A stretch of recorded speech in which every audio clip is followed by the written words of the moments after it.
대정부 질의에서 우리 당의 백재현 의원님의 질문에 대해서 황교안 국무총리께서 답변을 하시면서 일부 왜곡된 내용의 편향된 교과서를 예를 드셨습니다. 사례를요.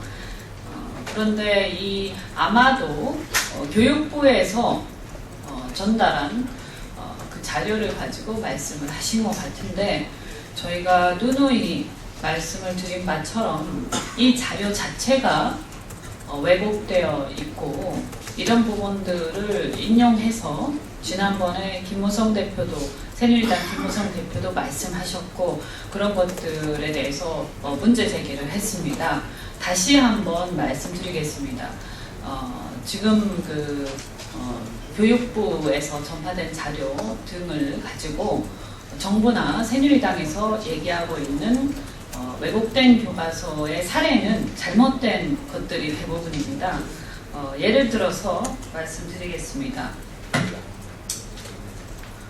오늘 황교안 장관께서 사례를 2개를 주셨어요. 하나는 김일성의 주체 사상을 긍정적으로 기술하고 있어서 학생들에게 나쁜 영향을 미칠 수 있다, 이렇게 말씀하셨는데요. 그것이 이제 관련 교과서 금성출판사, 천재교육, 두산동화 등을 일컫는 것입니다. 그런데 거기서는 분명히 어떻게 기술하고 있냐 하면, 주체 사상은 반대파를 숙청하는 구실 및 북한 주민을 통제하고 동원하는 수단으로 이용되었다고 분명히 기술하고 있습니다.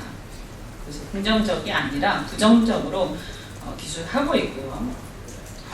또 아까 드신 게 마치 6.25 전쟁의 책임이 남북 모두에게 있다고 오해하도록 기술했다, 이런 취지의 말씀을 황 장관님께서 또 그런 비슷한 얘기를 하시고, 또 여당에서, 새누리당에서 계속 이 얘기를 하고 있는데, 미래엔 교과서를 보면 한국 전쟁의 발발의 책임이 북한에 있다 라고 분명히 얘기를 하고 있습니다. 교과서 제발 읽어보시기 바라고요.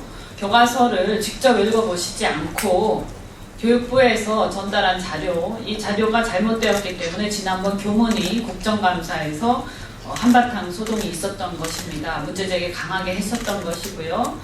이 잘못된 자료를 교과서 직접 확인도 하지 않고 이 왜곡된 내용을 가지고 자꾸 언론에 얘기를 하시고 국민들에게 얘기하는 것을 저희가 더 이상 지켜볼 수 없습니다. 분명하게 경고합니다. 잘못된 내용을, 왜곡된 내용을 가지고 그것을 근거로 얘기하는 것을 즉각 중단해 주시기 바랍니다. 몇 번 얘기했지만 분명하게 다시 한번 말씀드리고요. 언론인 여러분께서도 금방 말씀드린 이런 예를 가지고 왜곡된 교과서 운운하는 그런 발언을 들으실 경우에는 반드시 짚어주시기 바랍니다. 왜곡된 내용을 가지고 더 이상 얘기하는 것을 중단해 주시기 바랍니다. 국정교과서 어떤 게 맞다, 옳다, 그르다, 또 친일 교과서 운운하기 이전에 근거부터 정확하게 확인해 주시기 바랍니다.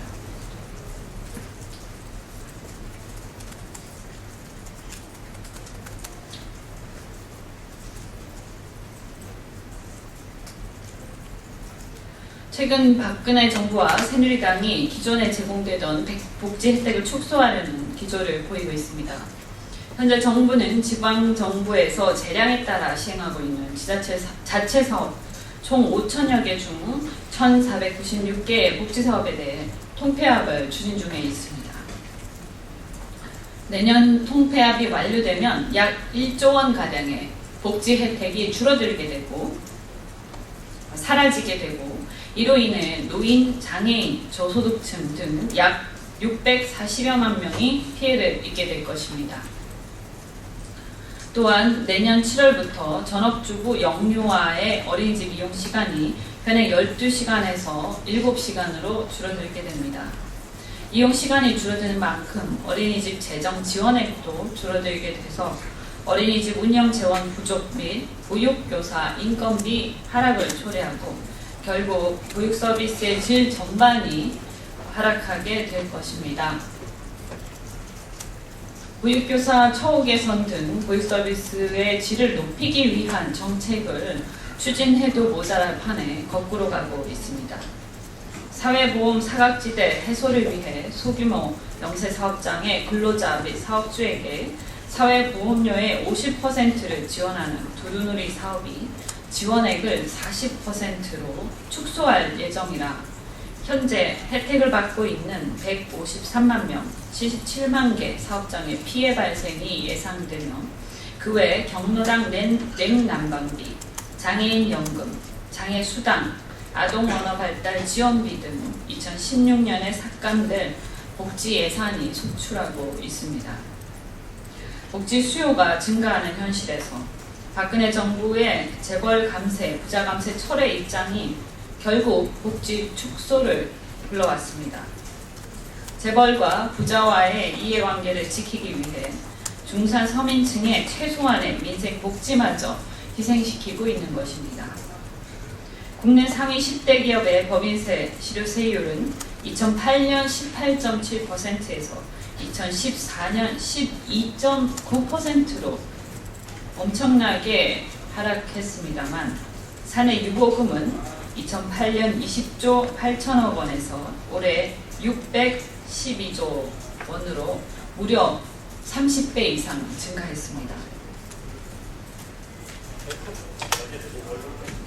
10대 대기업 법인세 실효세율이 12.9%라는 것은 실질적으로 법인세 13%에 못 미치는 이런 상황에서 법인세가 다른 나라 선진국하고 비교를 해가며 법인세가 결코 낮지 않다라는 얘기를 과연 할 수 있겠는가 묻고 싶습니다. 나라 국가는 비어가는데 재벌들은 배부른 돈잔치를 벌이고 있는 꼴입니다. 정부가 친재벌 대기업 정책에만 올인하고 있는 사이에 죄 없는 취약계층의 최소한의 복지마저 빼앗기게 됩니다. 정부가 국가가 보호해야 할 대상이 대기업인지 국민인지 제대로 깨닫기를 바랍니다. 재벌 대기업 법인세 정상화와 재벌 감세 철회 등으로 복지 재원을 확충해 최소한의 복지 체계는 유지해야 할 때입니다. 이런 절체절명의 시기에 정부는 때 아닌 국정교과서 논란을 벌이고 있습니다. 같이 함께 논란을 할 수밖에 없는 처지에 대해서 스스로 한심하기 그지없습니다. 법무부는 12월 1일 임기가 만료되는 김진태 검찰총장의 후임을 결정하기 위해 검찰총장 후보 추천위원회를 구성 후보 선거 작업에 착수했습니다.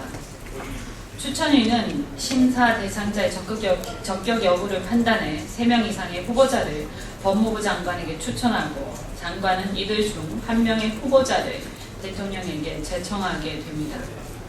차기 총장의 임명은 내년 총선을 앞에 두고 또 대통령 임기 중반에 임명되는 것이만큼 무엇보다 검찰의 정치적 중립성과 직무 수행의 독립성에 대한 우려를 불식시킬 수 있는 인물이 임명되어야 할 것입니다.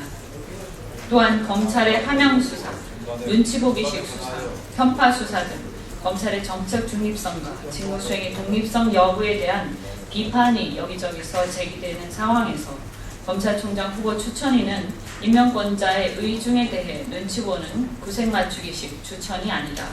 이런 우려를 종결시킬 수 있는 적임자를 추천하기 위해 노력해 주길 바랍니다.